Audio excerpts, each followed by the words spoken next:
All right, we are live and we got another episode for you guys. Now, this one is a very special one because we're going to talk about specifically on the current state of FIFA, our thoughts about it, and what's to come with the game.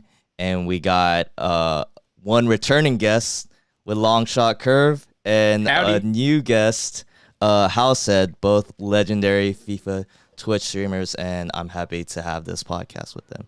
How you guys doing? Hello, hello. How you guys Doing doing, good, man? man. Thank you. I'm good Yeah, today, Koballa. Thank you very much. How are you? I'm doing well, man. Thanks for asking. So, like I said, it's gonna be a little bit different. Usually, we just have like conversations with our guests, but this one, we got together and we wanted to specifically talk about FIFA and its current state and our thoughts and perspectives on, I guess, certain matters about the game. So I guess first off, being talking about the current state of FIFA. What are our thoughts about FIFA right now? How said if you want to go first, you can. Sure, thank you very much. Yeah. I I'm a very honest person. I don't beat around the bush or hide up behind sentences or because I'm a Twitch streamer. I'll just say it how it is. I'm not looking for sponsorships from EA or anything like that. I just like to vibe with people and play FIFA. But the current state of the game is the worst it's ever been, and I've been playing FIFA for a very long time. Um, and I think a lot of the facts, a lot of the reasoning behind my perspective of the current state of FIFA is because I'm a big football fan. It's the only sport I've really like been into my whole life. I do watch and follow other sports, but football has been like ingrained in my blood and my being. So when I just see like some of the things that happen in the game, I can't ignore it, and there's too many issues now to ignore. In the past, I could be like, oh, okay, yeah, he didn't get the ball, or it bounced back to them. I'll get it next time. But it's just too many of those things happening too constant now, and along with other bigger issues that isn't even being talked about enough. So very happy to have this discussion and just point things out and see what your thoughts are on it as well. But all in Absolutely. all, current state is not good. Okay. Your thoughts, Sterling? Uh, I'm a man of words. I'm a poet, if you will. This game sucks, flat out. No. But real talk, real talk. All jokes aside, Househead is completely right. This is hands down the worst state that FIFA has ever been in. And I can attest myself. I've been playing FIFA since FIFA 14, and the likes of KSI, Rotashaw. Those were the YouTube creators that initially brought me over into playing FIFA. I enjoyed playing because of them, and they left early. They didn't deal with half of the stuff that we as current creators and streamers and YouTube personalities have had to do. So it's really tough to say, but how can a AAA developing video game company progressively have a game throughout the year that just gets worse and worse and worse and worse? Esports Ready has just been the biggest running joke of this year's current FIFA. It is not ready for competition. I don't believe that most of the things that happen within this game can be even calculated in a formal response from EA. I think that they have continued to just bury this game deeper and deeper and deeper because people continue sacrificing money to them, and they don't see any issue with that. Um, but yeah, I agree with House said. I think that this is the worst state that this game has ever been, and something needs to change. And I don't care how many times we have to speak out against it. Someone has to do something. It seems like no matter how much it's spoken about, it hasn't got better. Like you said, it's been worse and worse. So how much more do we got to speak out? You know? I Right. agree. Right. So let's break it down then. First talking about the gameplay. What about the gameplay makes it so bad in this FIFA as opposed to the other ones in the past? Um, I think the number one thing that it comes down to is the over effectiveness of the AI. Mm, That's the number one thing that I think is an issue, because I know it's a football game and there's 11 players and you can't really control every single one. But at the same time, don't give them all that power and all that I guess leverage in the game, that you basically put your control down and your opponent can't even get to your box because your AI is defending him. That, along with just a combination of football physics that they say are true in the real world, but it's just not. Like, things that happen in the game do not happen in real football, and they tried to make it too realistic, in my opinion. Okay. So over realism brings a lot of issues as well. I see. Sterling? That's a really good point that House had brought up about the over effectiveness of the AI. And, this year it's more prominent than ever. The AI flat out will defend better than any person on the planet can. And, they could just control their CDM. Their back line will move as one unit. They don't have to actively defend you. They only switch to the center back or the fullback that gets the ball back because that player physically has control of the ball. And from then they immediately, it takes no skill. There is no skill gap at this point. Exactly. If they are allowing the AI to make their defensive moves for them, why even have a defense, period? You don't need a defense. You could stack the whole team up with strikers in the back line, and I'm sure that the AI itself would still find a way to win the ball back. Yep. And you see it many times. Your opponent will give up. Your opponent will legitimately set the control down. You're 4-0, 5-0 up, whatever. He's just there to waste your time. You'll try to tackle the ball off of his AI. The AI itself is shielding the ball away from you. Every tackle you make is either sticking on the person who's holding the ball, or the tackle somehow magically goes to another backline player or the goalkeeper, and then the goalkeeper has the ball. It'll automatically kick the ball out, right? There's too many assists. It needs to go back to its basic core fundamentals. And Househead had a really good point about how they've tried to make the game too realistic. FIFA is a very difficult balance of realism and arcade aspects. They need to decide where they want to go, because you go to the more realistic side, you're going to have hyper intelligent AIs, and that's going to be everyone across the pitch. And that's split between both attacking and defensive AI. But you go to an arcade version, and it's just going to be like everybody's on full 99 plus attribute cards, and they're just running crazy on the pitch, So it's really tough to decide where the state of FIFA lies in that sense. But I think that FIFA has always been more of an arcadey game. That was the foundation of FIFA.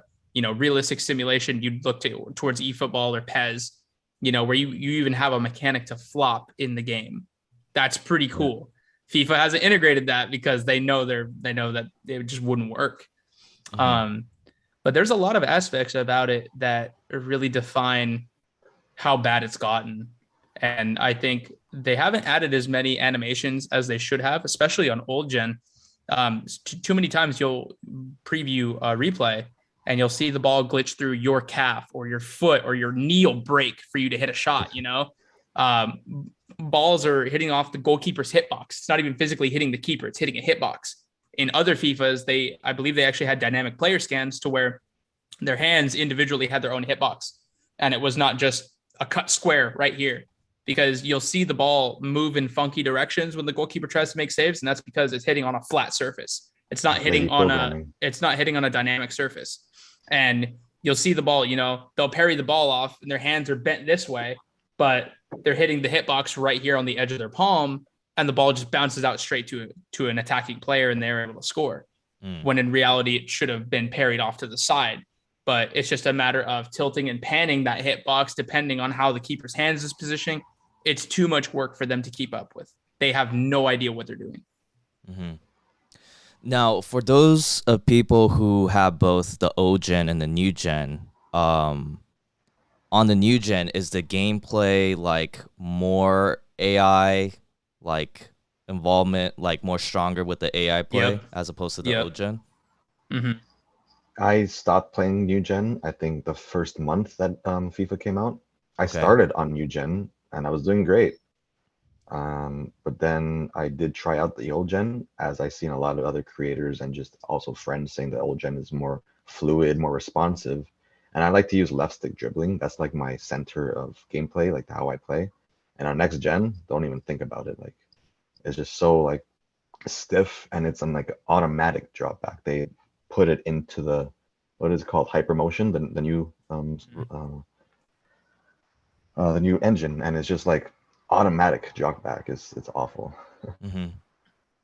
I think that them also continuing to design new animations with technically an outdated engine, I think that that's the biggest drawback. So FIFA itself doesn't have its own unique engine, and they're reusing assets from other Frostbite engines and their new Hypermotion engine assets, and it's causing problems. Like they don't have enough animations for goalkeepers for them to make proper saves. Like if they put the mocap suit on a goalkeeper and they had them to say, hey, over the course of a week, we need you to save 1,000 shots, and we're going to record every single motion that you do, and we're going to apply that to certain keepers. Okay, great. Now you get a keeper with a different play style. Okay, we're going to record you in your suit. You're going to need to make 1,000 saves over the next 7 days. And I think that would add a totally new aspect to play, because then they would have the real physical motion and movements, in order to make those saves. And I think that EA themselves, they've already done this with Respawn Entertainment. And with Respawn Entertainment, they put the mocap suit on them. They give them a fake gun, and they're able to run around, and it captures the actual player's motion in the video game.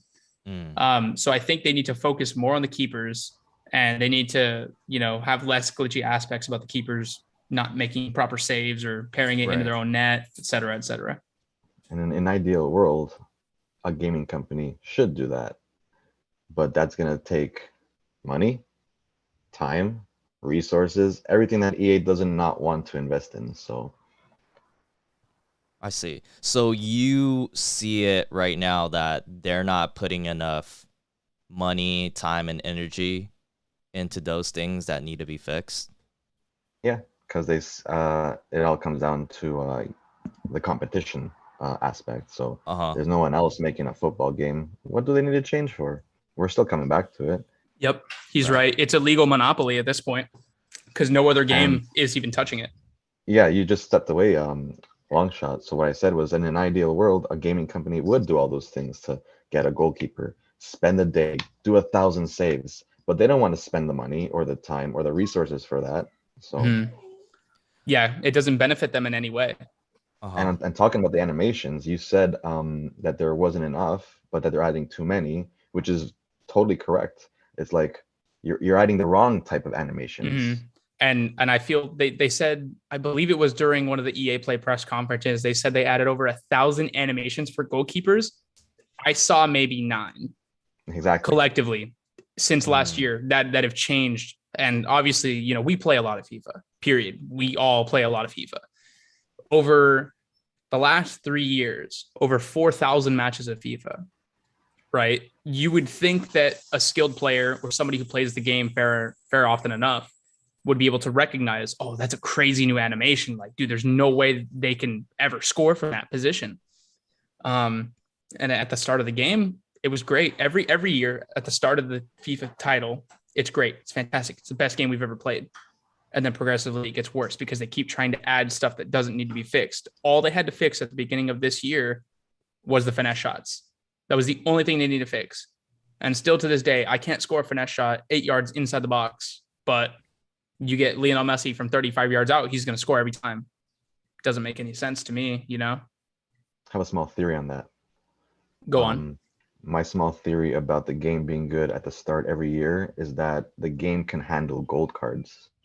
Once you start elevating the type of cards and the power curve they have, like special cards, it breaks the engine, and that's what makes everything all funky. That's actually pretty. That's a good theory. I like that, because you're right. Because in essence, every single card that's a special card that has boosted stats, they're just adjusting sliders on the card. They're not physically doing anything different with the card. They're just, hey, this person has 2 more pace. This person has 4 more shooting. That's all they have to do.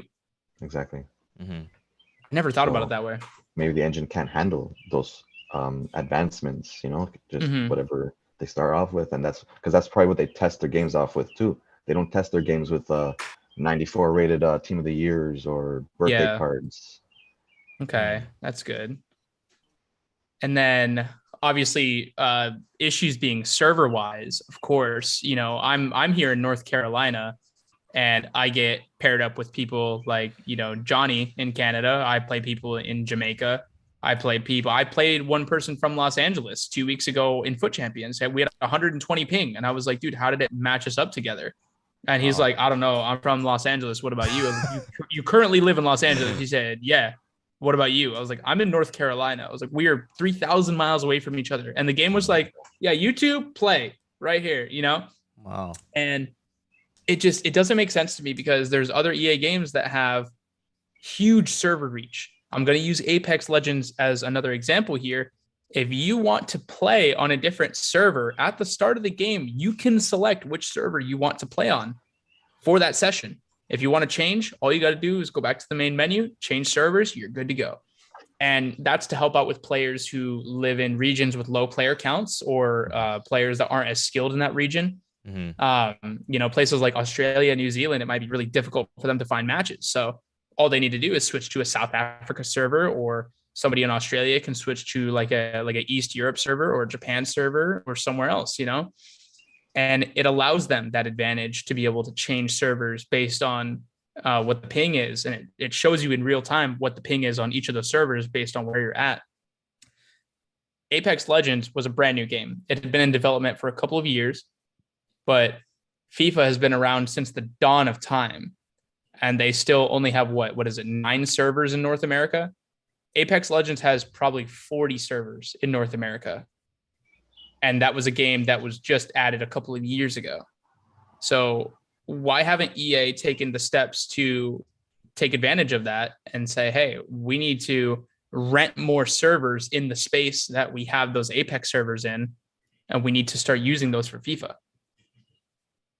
Because they could also be using the same servers for different games. Because did you ever notice when Battlefield 2042 came out, all of a sudden the servers were just horrendous for weeks? And then the game died out, and now the servers are getting better. Talking about servers, EA is a Canadian company. Yeah, they don't even have a server in Canada. We don't even have a server in Canada. Yeah. Oh, wow. That doesn't make any sense. They should have one home base in Vancouver, and then they should have one in Montreal or Toronto. But they didn't have one. Yeah, it's crazy. And they added one. Got it. So the Apex gameplay is a lot better. Oh yeah, and there's 3, 4, 5 times the amount of like concurrent players that are playing the game. Like, you know, if I go on Apex right now and I go to see, you know, what the ping is, there's like 4 different South Carolina servers. There's a couple in Virginia. There's a couple in New York. There's Ohio. There's Florida, Texas, Idaho, like everywhere. There's like 4 servers in Seattle, Washington, California. Like you can literally pick whatever you want. And then if you want to play outside of the States, you can. You can queue up on like the 20 different Europe servers that there are. You can queue up Australia, South Korea, Japan, like whatever you want. It doesn't limit you. What ping do you guys usually sit on? Anywhere on a good day, I'd say from about, I'm very close to the Washington server. So I'd say anywhere from 15 to 30 average. On a bad day though, I mean, it exceeds 50, 60, and I'm only a couple 100 miles away from the server. I'm like 40 to 50. Okay, Yeah. that's all right. Yeah. It's I not get too like bad. 30 to 40. And even with me having 15 ping on a good day, it doesn't matter. It's still, Yeah, I still get the red bars. I think that's just a visual thing for us to make it doesn't exist. It doesn't exist. That's just a number on the screen for us. Yeah, okay, they're just It's not even accurate, huh? Yep, they got a number calculator on the top of the screen. And every time you load up a match, it just refreshes. It's just like, oh yeah, 30 ping, you're good to go. 4 green bars. Here you go. Have fun. Now it also matters if you're playing on a monitor and a TV, right? Oh my god, in essence, yes. I can confirm this. Uh-huh. When I moved to my new home, where I'm living now, I didn't have like my monitor. I didn't bring my stuff from where my family's house, so I was playing on a 44-inch TV. Yeah. I'm like, oh, beautiful, yeah, big screen. I'm gonna be able to see everything. I'm going on weekend league. I'm getting like awful results. This was in FIFA 20 Mhm. days. I'm like, oh my god, this is not how I was playing at home. What's going on? So I brought over like my desktop, all my gear, and I loaded up some matches. Oh my god, the difference! You can move. It's really much more responsive. Is the word for Yeah. Mm-hmm. because the frames and I guess the talking between the systems, right? I'm not a Yeah. genius of that stuff, but yeah. There's delay between what inputs are given on the controller and what time the input is received on your screen. So refresh rate and frames per second equates into that, and how quickly your TV or your monitor can react to that. So typically most TVs are going to be at around 60 hertz, which is around 60 FPS or so, or like 59.96 or something like that, something weird. But even with FIFA, it's limited. You can't exceed a certain amount of frames on it, especially on console. Like the new gen consoles, like 120 frames. It's really only playing at it might be playing at 60. Okay. And it doesn't matter what console you're on, even on FIFA on Origin. If you want to play on PC, you have to take extra steps to get rid of the FPS cap because it would give players an advantage.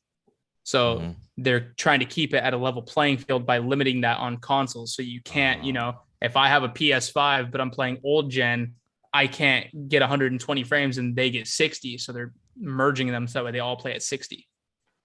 Now, talking about that, actually, do you think once the cross-platform comes into play, that we're going to be dealing with like hackers on PC and mods and stuff like that? Yes. There's going to be a bigger market for it than there ever was before. People are going to get DOSed more frequently. They're going to have to step up security. Peer-to-peer matchmaking will not be a thing anymore because of that. Yeah. I believe every single server that you're going to connect to now is going to be a public or private EA results server somewhere. Peer-to-peer matchmaking will not exist because of this, the potential security threats. And if they don't make that preventative action at the start of them introducing crossplay, EA are going to be in big fucking trouble. We thought it was bad now, boys. Yeah. I mean, even on PlayStation, I got DOSed before. I've been DOSed a couple of times. I've gotten booted offline after I was mysteriously winning a game 4-5-0, and then in previous FIFAs, you go to see leaderboards and you see that person that you just played, they're 27-0. You're like, interesting how I was just beating this guy who's 27-0 and I just get kicked offline and I get the loss, How do people feel good about that? Like, you lost a game, but in the appearance of the public, oh yeah, I'm 27-0, but you yourself know you're not 27-0. Like, that would affect me, and I would be proud of it at the end. It's the lack of morals, genuinely. Just people don't respect it. They don't respect hard work. They want to cheat their way to the top, and they don't care what it takes. Yeah, so for the people that don't know, how can people hack and cheat on FIFA? So on the PC side, I'm sure there's like lots of ways. I have no idea. Okay. The only way I would know to cheat, I never have. Nothing, because I know how to. That doesn't mean I have never. I mean, I have. Oh, bad wording. I never have. Apparently you just connect your console to like hotspot, something like that, and then you disconnect or something like that. Yeah, you just turn off your mobile hotspot because then your PlayStation would lose signal. Yeah, that's the only thing I've read online on Twitter and forums that people do. Other than that, I don't really know how to cheat on console. Got it. Yeah, because I don't know how people hack on FIFA. So I mean, a way of cheating would be to abuse the mechanics. That's a way of cheating, but yeah, I'm not sure. Or like, I don't know if this is hacking, but you could just mess with the connectivity issues, right? Or like mess with your connection. Tampering with match quality. That's definitely a result of a ban or illegal conduct of match gameplay. But there's also certain circumstances that are unavoidable. So I know it's going to sound super crazy and not real. It's going to sound like I'm lying to you guys, but the house that I used to live at with Valhalla or nothing, we used to be roommates. And the funny thing is his parents' house, the microwave was so old when you turned it on, the frequency of the microwave working interfered with the Wi-Fi. So dude, we'd be in the middle of a match, right? In the middle of a match. Okay. We're winning like 2-1. Bro, they'd turn on the microwave to reheat up some food or something, and it would just nuke, bro. We'd be running at like 3 frames a second. Internet would shut off. Like the PlayStation would be like sputtering, and we would mysteriously either like walk away and get the game back, or we wouldn't have any issues after that. But the amount of messages we got, oh, you're terrible internet, you're terrible. And this was back when FIFA was peer-to-peer matchmaking, so it used both of your internet speeds to use match quality for home and away games. Oh man, the amount of messages we got about people that were just mad about how crap the internet was. We're like, get better internet, kid, But it wasn't really anything that we could do either, because the microwave is just radioactive as hell. Mm-hmm. Got it. It's funny. But there's things like that that kind of, get in the way of it. Bailey in the chat mentioned a no loss glitch. I think that was this FIFA that happened, right? It's been happening every year. Happening? Okay. Yeah, since FIFA 18, it's really been popular. Okay. And the no loss glitch is it's weird. I don't know how to explain it. At this point, has it been fixed, or is that still going on? It's still going on. Yeah, it still happens to me. I mean, if you go back and rewatch VODs, you'll see it usually happens at least once a weekend. Got it. If not, people are just leaving it 0-0 and not getting a loss, and us not getting a win. Okay, got it.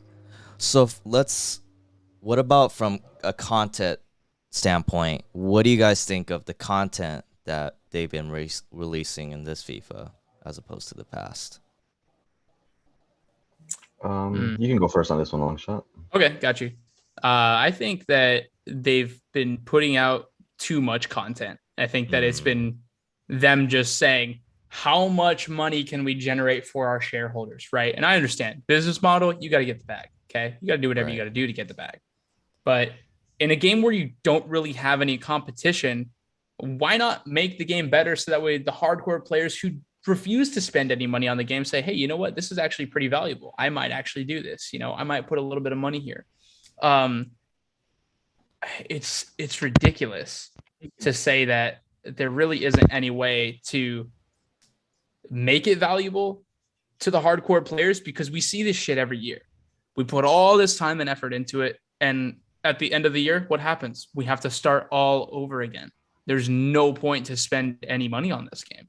So if they were able to switch that around and say, hey, we're going to improve this, right? We're going to they should do what Rainbow Six Siege does. Rainbow Six Siege rolls out what they call TTSs, which are technical test servers. And on PC, they allow the pro players who play competitively and influencers, famous players, YouTubers, personalities. They invite them to play on their TTS servers before they publicly launch a TTS. They discuss some of the issues about what they have with the update, things that they need to change, things they need to rework. The TTS gets removed. Then it gets released publicly. They allow the public to discuss what's going on in a survey. And after that TTS is done, then they adjust their update accordingly. So they keep the game as it is. They don't touch anything, but the TTS has all the applied update changes. And I think EA would really benefit from something such as. Okay. I mean, I can't see EA not doing a test, but who knows with them, right? Yeah, I don't trust them. That's the thing. It's like we can't trust EA. They probably don't. So even if they did a test like that, you don't think they'll make the appropriate changes? No, because EA have lost the trust of their players, their hardcore fan base. So, we're seeing more players drop out than ever. Last year, I quit playing the game Ultimate Team back in like March. I was done. All that skill canceling garbage, I was done, bro. It wasn't even a matter of who could be a better FIFA player. It's who could glitch who the hardest. Exactly. Who could spam so many La Croqueta fake shot cancels through you. Players like Atal that were just god tier in game with skill canceling. His birthday card. I used him. I had to. We all had to use that card, right? At a competitive level, you had to. And like, I feel so scummy about it because it's not even, it has no skill. It's, oh, I learned how to press L1, R1, square X like this many ways with including the right stick. I'm going to beat you every time just because of that. It had no indication of actual skill. And then to that same player, if you were to face him in like a match where there was, let's say, friendly rules, you can't use certain skill moves. Break me down with passing. Make my defender go one way while your player is running another way. Fool me. They can't do it. Yeah, they can't. They play one-dimensional, and that's the only thing that they have. And I mean, even to this day, there were a lot of cancels last year that people didn't know about. There were a lot of cancels that they used only because they saw their favorite person on Twitch or YouTube doing them. Bro, even this year, you'd be surprised how many cancels still exist. Like, oh, yeah. There's a McGeady cancel. There's the McGeady cancel is disgusting if you hit it right. And then you could do step over cancels now. You could do half roulette cancels. You could do half roulette cancels into a fancy cross, like the one where they like roll it up the back leg and like shoot it out behind them. It's disgusting. But because there isn't a YouTube video saying, hey guys, this is the most exclusive tactic to beat your opponent to get 20-0 in Ultimate Team. Here's what you need to do. There's no video like that, so they don't do it, right?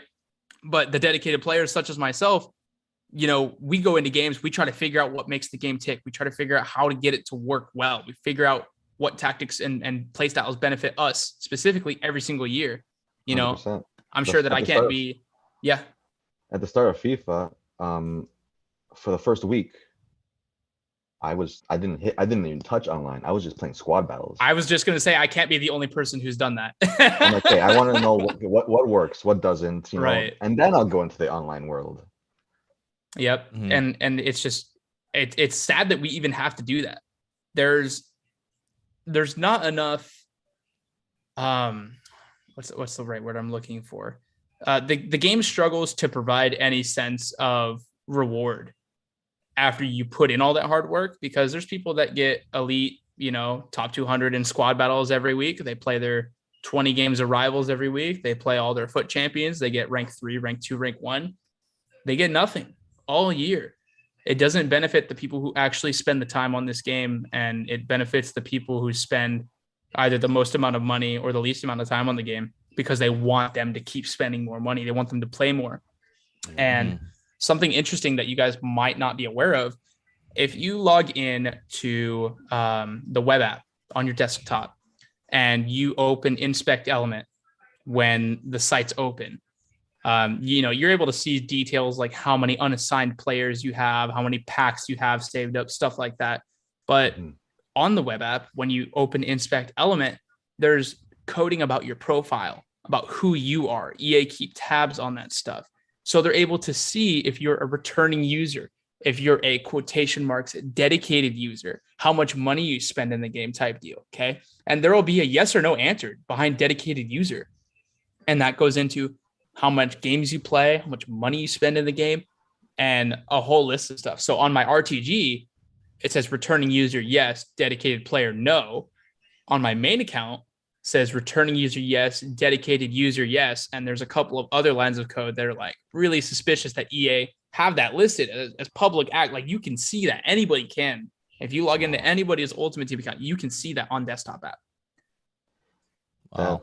That brings me a story to mind. Actually just happened today. Yeah. My brother is also a big FIFA player, very competitive. He was actually top 20 North America the past 3 FIFAs. Okay.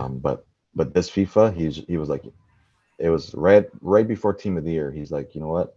I can't do it. Like, this is pathetic. I'm not gonna compete at the highest level and lose my mind when I know this is all just broken, and no matter how much I do, the game's gonna screw me over in a way, right? He gave up on the competitive scene, and actually FIFA in full. He doesn't even play FIFA now. He plays Valorant. Okay. And he returns to FIFA because the La Liga Team of the Season came out, and we're Barca supporters. So he saw that Pedri, and he's like, "Oh my God, I want to get that Pedri. It's probably it's the fun season of FIFA now. I'll just have fun, right?" Yeah. He packed Eder Militao, Team of the Season today. Diaby from the Bundesliga earlier on this week. Joao Felix from the team La Liga, and a couple other cards. I'm like, but you just started playing a few days ago. Yep. Like, yeah, I got this from a 7.5K pack. This from the Twitch pack. I'm like, yeah, they're just telling you, come back, you know? That's how they get you, right? If you haven't been on for a while, I mean, there's like a theory that you'll get better pack luck, Yeah, right? and you get some I crazy believe pulls. that. I believe that that's true because on the main account, I took like a 3-week break after Team of the Year, came back and started playing again in February. I haven't packed anything on the main account since Winter Wildcards, like anything good, right?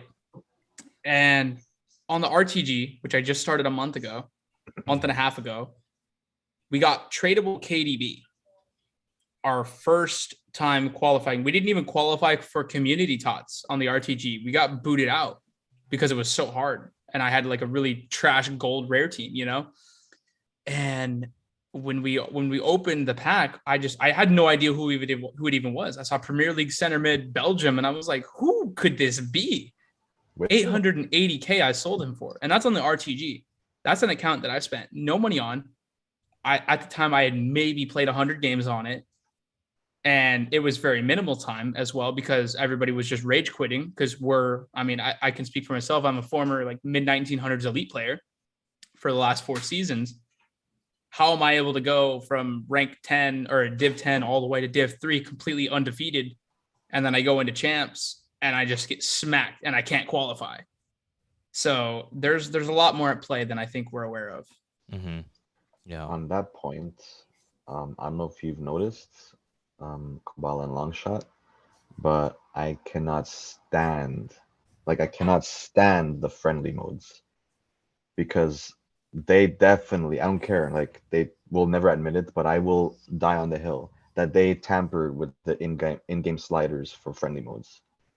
The difference in the way your team feels and plays and the way you or yourself play, like Longshot just said, I usually finish rank 5-4 in weekend league, get all my 8 wins in rivals. I hit elite once, never going back again because it's just not worth it. And when I go into friendlies, I'm struggling. Like I can't make 2 passes. My guy's pressing like crazy. It's like, what's the difference? And the only thing I can think of is that they mess with the in-game sliders in the friendly modes. It's so different than like rivals or draft or weekend league. Just my experience, my perspective. I don't know if you guys have noticed it. Maybe now you will, but it's just so different and like sloppy, if that's the right word. Like it's unsynced. It's synchronized or something.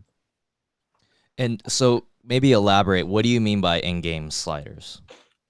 So if you play offline, like career mode, you can specifically adjust the AI's effectiveness. So like, will their defense be good? Will their shots be good?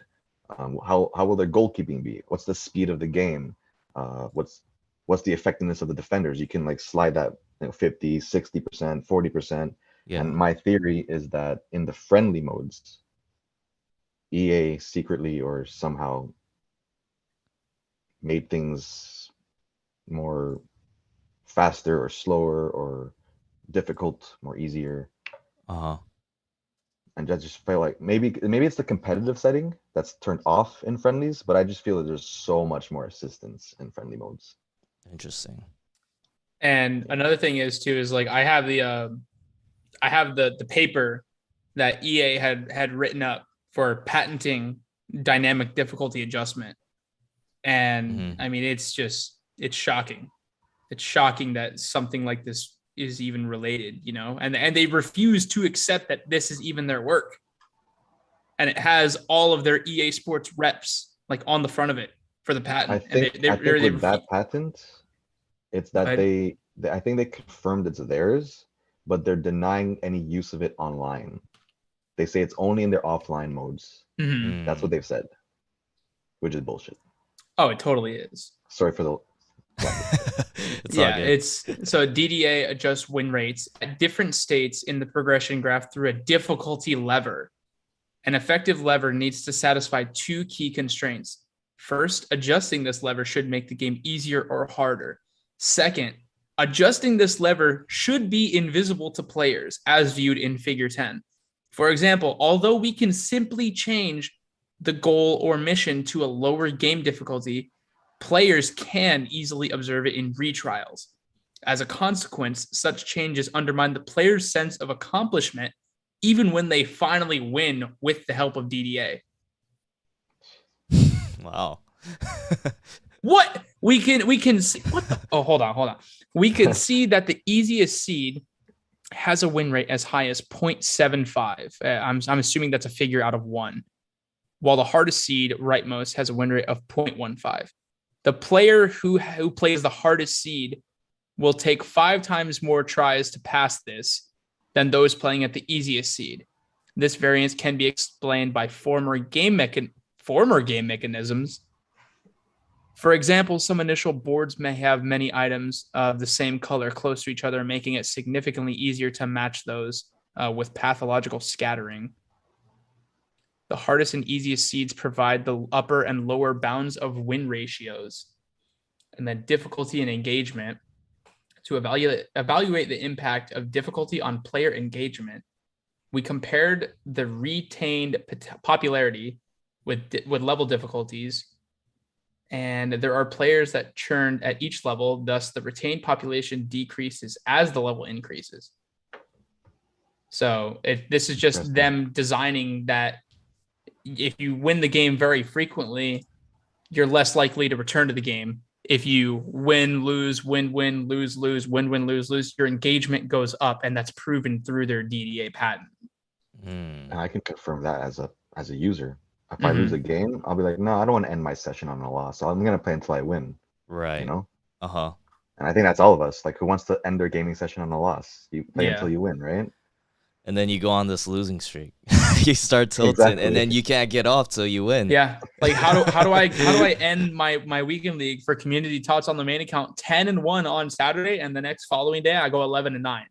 I was on par with getting my best ever finish in FIFA or in weekend league this year. And you're gonna tell me that I'm just suddenly gonna lose 9 games? You know, no, that's not it. I'm not that bad of a player. I'm much better. Like I can attest. I also had yeah, exactly. You know your abilities, right? Yeah. And it's like I always find that like somehow the weekend league or EA FIFA algorithm every weekend, no matter how good or bad you start off in weekend league, you end up with your usual finish. I don't know if you guys have found that. Like sometimes I'll start off like 0-2 or 0-3, which is rare. But at the end of the weekend, I still have my 11 or 14 wins. Or if I like right now, I'm 9-1. I can guarantee you, I'm still gonna end up 11-5 or something like that. You know, it somehow brings you back to your usual finish. Have you guys tested this theory? So I tried a couple weekend leagues where I gave up the first 6 or 7 games. Okay. And then after that, I just started playing, right? And it seems like I matched up with a lot easier opponents, and I ended up with the rank that I usually get, which is like rank 5. Yeah. Yeah. I've seen that theory. I haven't tried it yet, just for the fear of not gaining those wins back. But I've seen a lot of people talk about it, and yeah, they just breezed right through it after that. Yeah, it's so fascinating because I would have rank 5 weekend leagues where I play the whole thing, but it's so sweaty. It's like it's so hard just to hit rank 5, and then I give up the first 6, you know, and it's not as hard to hit rank 5. Crazy. And another thing that we also need to take a look at, and I'm sure that this has been in the game since FIFA 18. This is from an old Reddit post here. So it shows that those same numbers we were talking about earlier, like the 0.75, the 0.15, those are calculated out of ranges of 0 to 100, right? So that was 75 out of 100 to 15 out of 100. So in terms of difficulty based on the online game, multiple issues come into it, making it a very one-sided match. So fatigue on a range of 0 to 100 increases or decreases your difficulty. Team chemistry, in parentheses, used in momentum for team chemistry and average rating is a calculation of 0 to 100, making it easier or harder to score. Weaker foot ability, 0 to 100, higher or lower. Attributes for acceleration, sprint speed, all of those things go into that range of 100 that we're looking at. Okay. So it's just getting ridiculous. So, I mean, going back to content purposes, I mean, like, is there anything you like about content? I know Sterling mentioned that there's kind of an overload of content, and I do kind of feel that right now too, because you have like icon swaps, you have like the tot swaps, um, obviously objective players that you could get, SBCs. There's just Mhm. so many things going on. I mean, are there things that you like about it, or anything you don't like in this FIFA with content drop? So Um, for content, I'd like to say real quick that it's impossible to have an insane team at the game if you don't play often or if you don't spend a lot of money. You have to play so much just to keep your team ahead of the power curve. Otherwise, you just fall behind and your team sucks all of a sudden. Uh, mhm. there's too much to do, not enough time. Calculating the average rough time of a match is 15 to 20 minutes. If you want to play 20 games of Foot Champions in a day, you can, but you just spent 6 to 8 hours trying to get all those games done.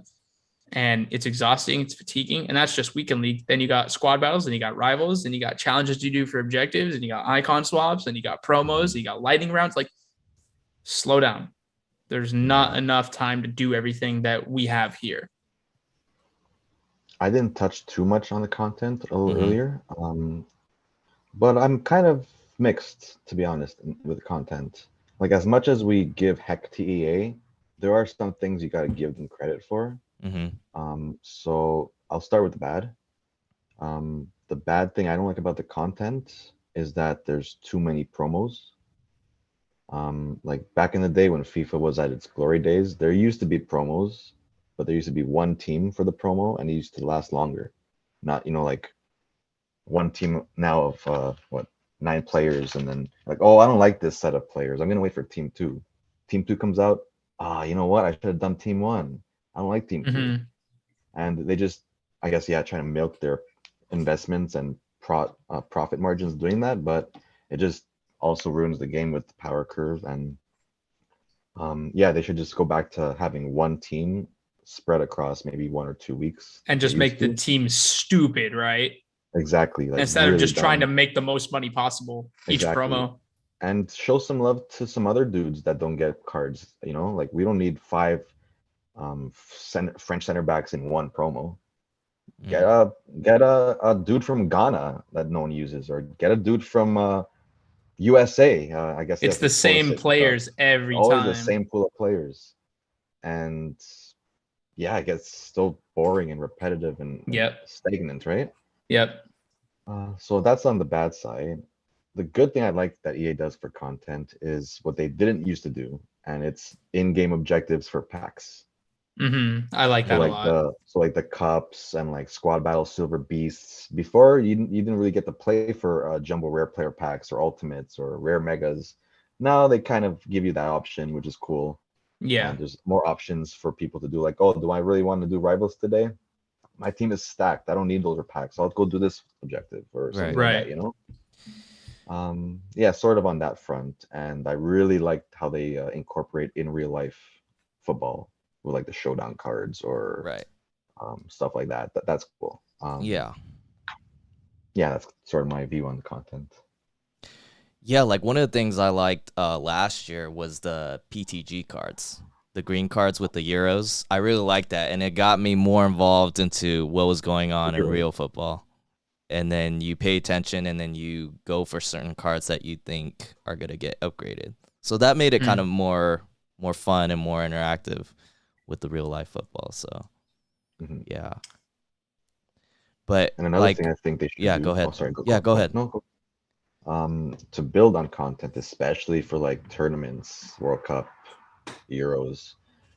I don't know how they could get around this. I know it's due to licensing and everything, but they should add in more nations.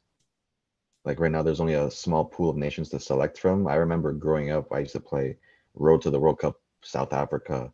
I used to bring my dad's country, Guatemala, that's not in the game. I used to play online with them and face like crazy teams, and people would be like, "Oh, who's Guatemala? What were they? Where are they from?" And Mm-hmm. it's just cool. They should add in more. Like FIFA is FIFA. They should add in every country to the game, but they Mm-hmm. don't. Or in every league. But Mm-hmm. again, money, time, resources, right? Right. They don't want to do that. Yeah. And just recently, EA has actually lost um, the highest like most money made in a year game to Apex Legends. Apex Legends now financially makes more every single year, and that's just through microtransactions. It's a free game. So they're clearing more than FIFA. I think this year we might actually see the first decline in revenue for FIFA 22 than there ever was before, because every year it's progressively gone up. Last 2 years, they were $1 billion money-making machines. Mm-hmm. And Apex just hit I think it was $1.4 billion in revenue. So I think that EA might actually fall this year on FIFA. What's EA at? Well, EA owns Respawn and FIFA. Respawn Entertainment are the people that designed Apex Legends. Oh, okay. So, respectively, each title last year made about $1 billion each. Okay. And Apex Legends had more revenue this current fiscal year or last current fiscal year than FIFA did. And what was FIFA's number at? If you want to discuss other topics while I looked it up, you can. Sure.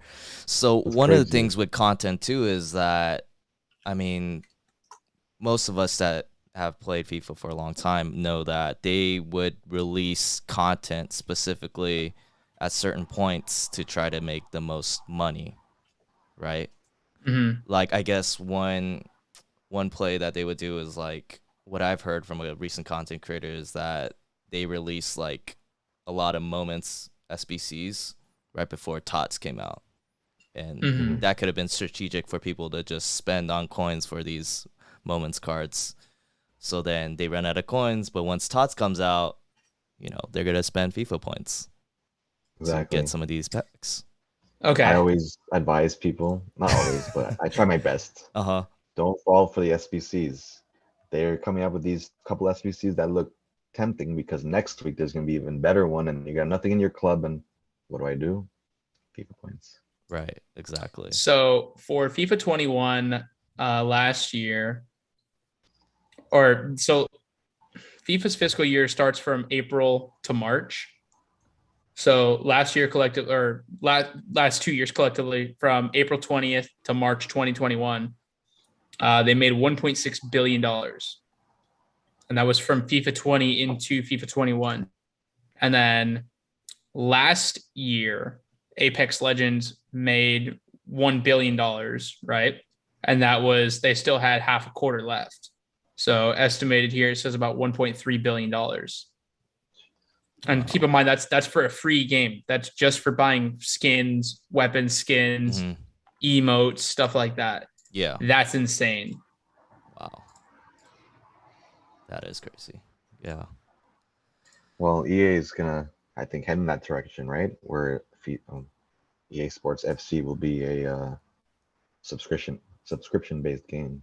Yeah. So we'll see. Maybe they're gonna charge for career mode, Ultimate Team, Volta for those separate game modes. Yeah, and I think if they move in the direction of making this game free to play, they have to make the in-game currency more valuable. For Apex, for example, the most valuable thing in the game you can get is called an heirloom item. And you get heirloom shards to buy exclusive skins, kind of like melee weapons that you can use for that respective legend. And yes, you have a 1 in 500 chance of getting one.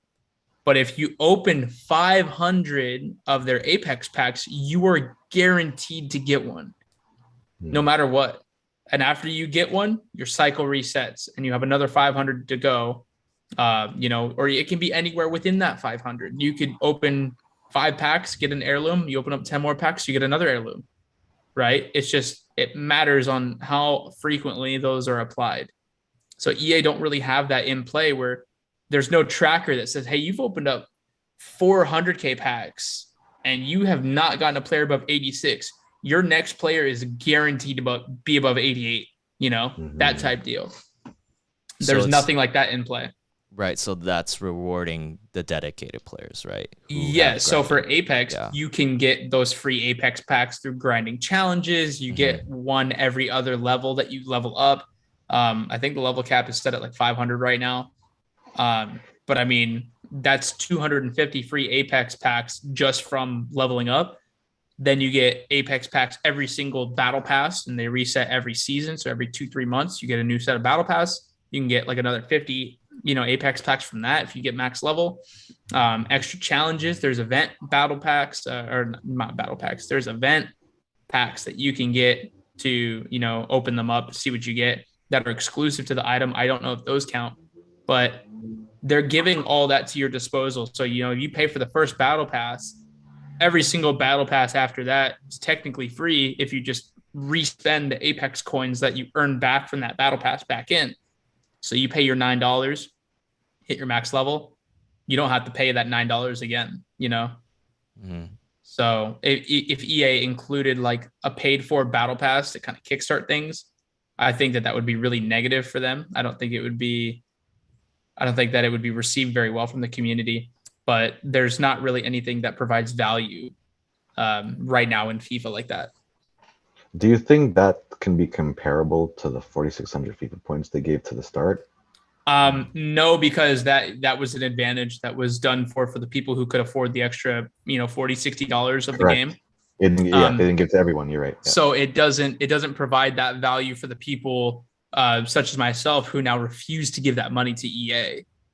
So at the start of the game, what's 4,600 FIFA points going to get me? I'm going to open up 27.5K packs. I may or may not get an 84 plus. Exactly. You're right. Mm-hmm. I wasted $40 for what? For consumables, for contracts? Because these go ahead.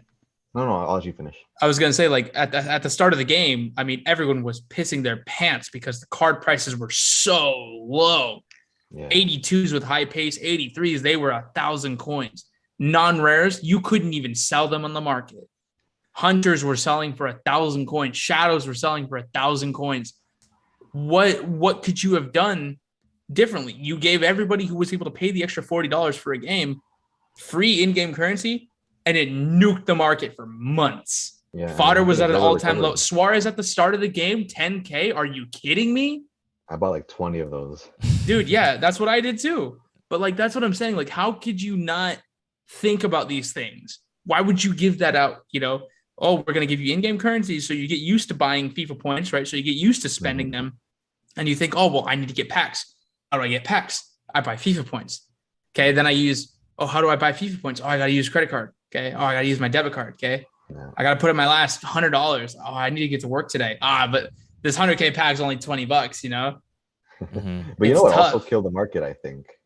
What also killed the market is that this is the first FIFA where we get weekly upgrades, picks, and stuff like that. They only did that in other FIFAs at the end of the season, like in May, June. Now they started this. What was it? Team of the Year a little before or after? For every promo on Mondays, they came out with player picks. And that kind of, I do 15 player picks. I'm going to get 1 or 2, maybe. So why do I have to go spend FIFA points or go crazy on the market? I think that kind of contributed a little bit. I agree. Yeah. Makes sense. So I guess where do you see this game going? We already talked about what we desire from the game, what fixes we want. I mean, realistically, where do you see FIFA going? Maybe you could add on what else you would want the game to be fixed. Well, hey, Koballa, I'd like to hear that from you. I want to know what you think. Yeah, you start this one off. Go on about where you think this game is heading to start it off. Well, a couple things we already do know is that they're gonna change the name of the game, right? That's one. They might introduce crossplay, and I don't know if you guys play the friendlies with people on other consoles. Have you guys done that yet? No, not yet. Yeah, so I played with a couple people. They're on Xbox. I'm on PS. Gameplay felt the usual. nothing too surprising, but it was kind of cool just playing with Xbox people. But they might introduce that, and we already touched on the effects of what crossplay could possibly do. What else is there? I mean, there's the World Cup coming up with the FIFA. That I guess that's one of the things that's kind of getting me excited, because I did touch on like having FIFA kind of connected with what's going on in real life football. So they might implement like a content thing with like a PTG that they did last year. And that's something that kind of, got me excited for FIFA, to be honest with you. I think that it would be really tough for them to integrate something like that into Ultimate Team, because that would be, that's before Team of the Year. The World Cup will be happening like right before Team of the Year or during Team of the Year. And that means that we as players would have access to all these endgame cards in December. So I think they're going to have that as a separate mode. And I'm pretty sure they would do that. Unless they do it like the road to the knockouts, where they're minimal upgrades, not like 90s. Yeah. Yeah. And it is around Team of the Year, so they can give them like subpar Team of the Year stats or something. Yeah. Yeah, because Team of the Years need to sell. That's their money maker. That's where they make the most money.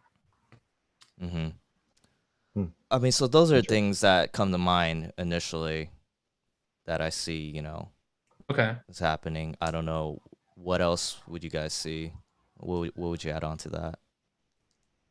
I really do think that until like the management at EA has changed, we're not going to see much change. Okay. But my hope is that they just listen to the community more and not just the casuals, because it seemed like they listened to the casuals more. Just to implement, proper football mechanics. If someone wants to do 20 elasticos and nutmegs, go play Volta. Let the 11-on-11 football be played on the pitch. You want to do all those fancy things, go play Volta. And it should be a football meta with passing. Passing is like fundamental. You can't play football without passing. But in the game right now, you can't string more than 6-7 passes together without either being deflected, intercepted, not even going to who you directed the pass to. Right. So that's not football. Yeah.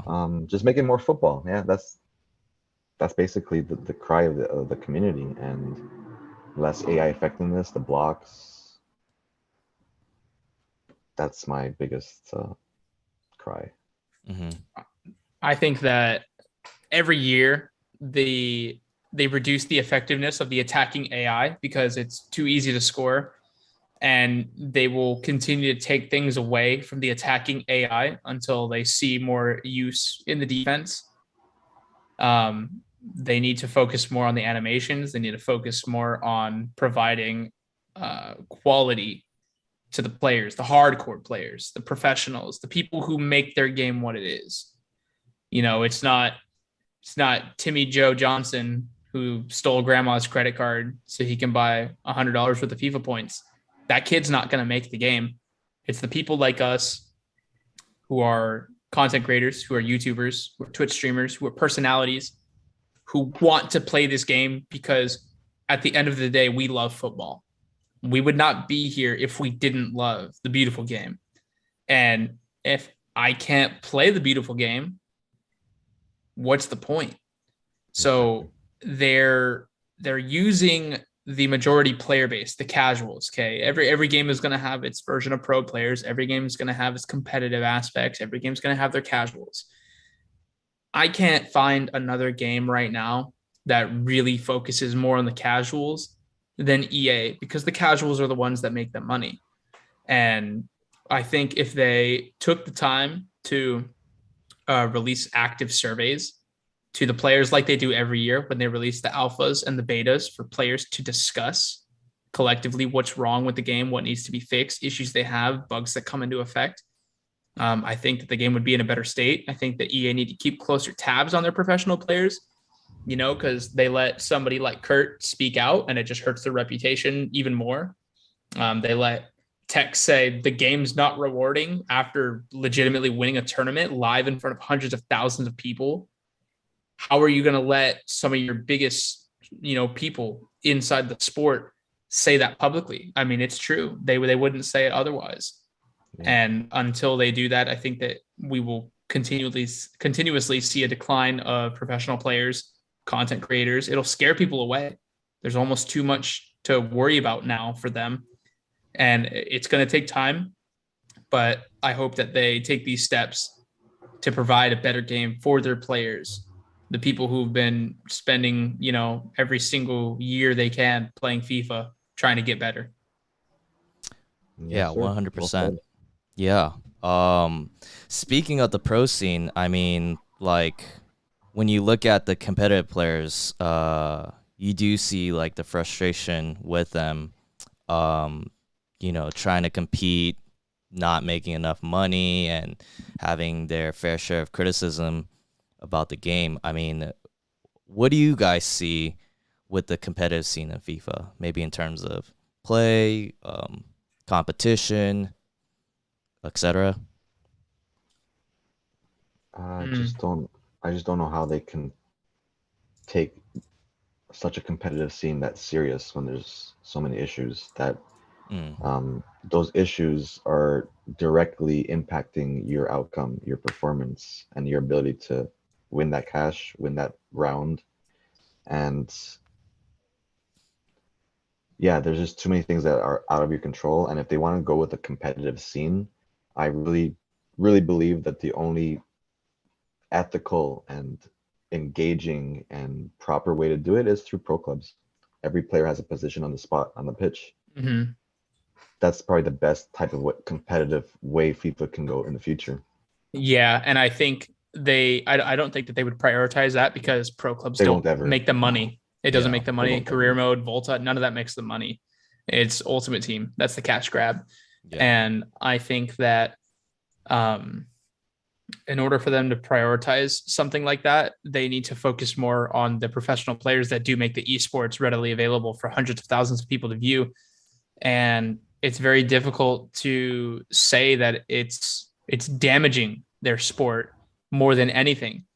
Some players, they refuse to pay for their travel expenses for tournaments. Why the hell would they travel all the way to, Serbia or Canada or, United States to play in a tournament that they're going to have to fork over 10 grand for?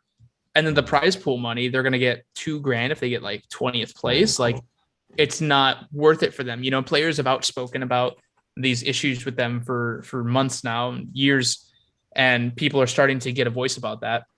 But now they've run into another issue, and that goes into how can they get a team to compete if they're having to spend all this money for travel. They have to spend all this money at the start of the year on FIFA points, right? So they're resorting to buying coins. And we just saw one of the biggest ban waves of professional players in the esports scene that we ever have. Almost 500 players collectively have been banned for buying coins, buying players illegally from EA's terms of service. And if that doesn't say where your game is heading and how difficult it is for players to compete, I don't know what will. It's almost turning into an F1 type of thing. How, the easiest way to become a millionaire in racing is to start off being a billionaire. You're going to lose all that money. There's no point to compete. yeah. I mean, yeah. If you're not having that incentive to make like big earnings competing at a pro level, it's like these competitive players, they're not going to have incentive. Yeah. They're not going to want to. What's 100 grand to EA? EA could burn 100 grand like that. They're going to make it back tomorrow. 100 grand means nothing to them. Bro, at the end of the year, do a 1 mil tournament. People will lose their mind. They make $1 billion a year. And that's just from EA FIFA. Why would they not? Dude, they're fumbling the bag so hard on this. You make $1 million reward. All travels, expenses paid for all pro players that make it to the World Cup of FIFA. Okay. And they'll get that back and then some. The biggest stage ever. I can't tell you how many Twitch viewers they would have if they saw somebody like Tex and Kurt battling or MS Dasari and DJ Mario battling for like a #1 spot, some stuff like that. You know what I mean? Like, dude, Right. it would be scenes. It would be levels above anything EA have ever done. That would make the appeal for the competitive scene viable. People would want to compete more. Exactly. And I think it would put the game in a better spot. Yeah, because other games, I mean, other esports players are making a lot more playing other games, right? And yeah, and think about the games that are years old: CS:GO, Dota, StarCraft. Mm-hmm. They're finding ways to just put out these ridiculous prize pools. Any of the ESL tournaments, any of the take a look at Rocket League. Rocket League Series championships are ridiculous. You take a look at Fortnite. They're Well, that's not natural. When Yeah. you do good things, people Yeah. are gonna return and want more of it. You know. Yeah. And they're not prioritizing that because they don't see the potential. Rainbow Six Siege, that game it came out in 2015, right? It's 2022 now. Game is 7 years old, and people are still playing Rainbow Six Siege a ton. Their competitive scene has tons of traction. Like I think now they're live right now, and I think they have like 60,000 people watching. Like, Or even like and- League of Legends, right? League of Legends is like pretty popular, League of right? Legends is huge, Yeah. dude. One of the biggest esports scenes that exists today. Yeah, exactly. And I don't understand how they could allow this to happen.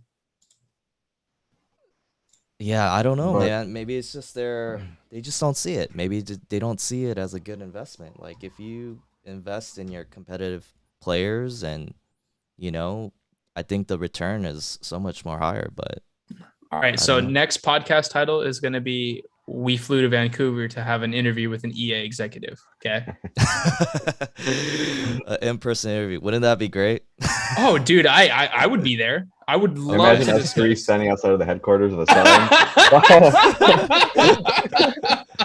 Interview. Oh my god, They're in get kicked Vancouver, off though? so quick. The headquarters in Sorry? Vancouver? Yeah, Yeah, Vancouver. Oh, interesting. Yeah. Okay. Nice. Well, is there anything to add on? Anything else you guys want to say? I think we've touched that's on pretty much it, almost everything. I think we did. Yeah. Yeah. I mean, hopefully, you know, they do listen to our voices or the other people's voices, like legitimate constructive criticism about the game, you know. Mm-hmm. And I think if they do look out for the community and their loyal fan base, you know, like the money will still come through. They'll still make profit as long as they're looking out for, you know, their consumers. Like, Yeah.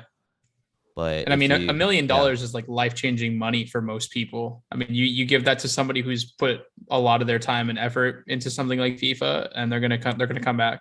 They want it. Exactly. Yeah, that's 'cause what I they should mean- be doing. Yeah, definitely. Because if you disregard the community, like obviously there isn't, in terms of football games or soccer games, there isn't much competition. Obviously, there's like eFootball or PES, but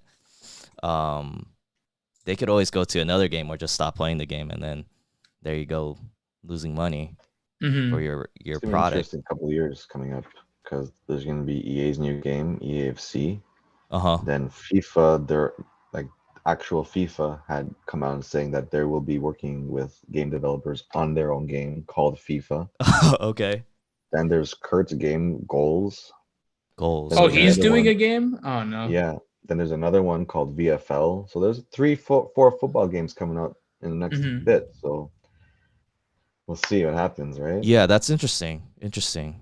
New competition. Have you guys played eFootball? That's like the No. new one that a lot The of newest content one I haven't. content creators been playing. They've been trying out, Mhm. but They usually do that though around this time, uh-huh. like around the foot market and stuff. When Right. FIFA's at team of the season dying ages, they go to eFootball. But because it's like a new season, they did some changes to it. I think more have jumped on it to see how it is. I haven't done that yet though. Got it. Mhm. What about Mario Strikers? You guys gotta get Mario Strikers? You guys gotta Oh stream that? yeah, bro. Absolutely. That looks fun. Never mind. That'd be lit. That might be a huge competition coming up for FIFA. No, seriously, it's like a I lot of can my guarantee viewers and you- other streamers are like, I can guarantee know, you, if they do yeah. have a tournament, the price will be bigger than EA's. Yeah. Yeah. I don't doubt that at all. Yeah, I've never played it, but you know, my viewers and all the other streamers are getting me hyped about it, so I ended up, you know, buying a Switch and Oh, no pre-ordering. way. Yeah, so it's just like I'm Do you have a excited. Switch? Longshot. Yeah, what's up? Do you have a Switch? No. Oh, No, okay. oh, okay. Why does everybody get so disappointed when I say no? No, Gotta I'm not get disappointed. one. It's like we could have done like whatever it's called, like a Rumble or all played together. No, Yes. no, Yeah. no. I've been thinking about it. I'll probably get one later. Probably not Okay. right now though. Still For gotta sure. worry about getting a PlayStation 5. Oh, you still don't have a Yeah, it's still hard PS5? to get, eh? Nope, I'm still playing on my crusty ass launch edition PS4 that's like an A10 Warthog every time it starts up. Is it still Cleared hard for to get? takeoff. Yeah, Really? Okay. I still can't find one. Really? I get the emails, PlayStation's like they're in stock, and then I can't get them. You should try get the GameStop Pro rewards, get the membership, and then I think it'll be easier to get it online. That's how I got GameStop it. is just a short stock funding operation, man. That's all they are to me. Dang, you don't support GameStop? No, not like that, man. You know Dude. something. I don't know what you're talking about. I don't know what you're talking about, boys. Yeah, so I think that wraps it up, man. That was a great podcast. A lot of great feedback from you guys because you guys obviously know more about FIFA than I do. So that's another FIFA 99, man. 99. Have you played every FIFA since then? Not every one, Okay. but since I can tell you this for sure, it was FIFA 99 on the Sega Genesis, and I have been playing every FIFA since 2005. Wow. Wow. That was one of my favorite FIFAs, man. FIFA 2005. Wow. The dirtiest, dopest soundtrack too, man. I'm gonna have to play that on stream now. Yeah, I'm gonna do that too. I'll let you know how good it is, or if I like it or not.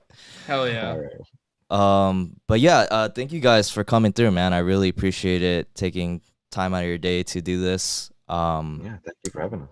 Yeah, absolutely. Where can people find you guys on Twitch, social media?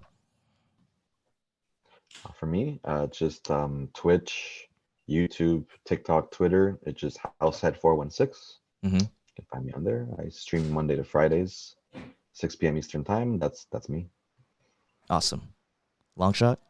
Longshotcurve on all socials, and then you can also follow my OnlyFans exclusive peanut butter content sponsored by Johnny Cheesy TV. All right, there we go. All right, guys, we'll leave the links in the description below. Thank you guys, everybody in the chat that has stayed with us and that has been watching us. Really appreciate you guys. This would not be possible without you guys. So, yeah, much love. We'll end it here, guys. And bye, everybody. If you guys could stay for a little bit after the live stream, that'd be great. Sure thing.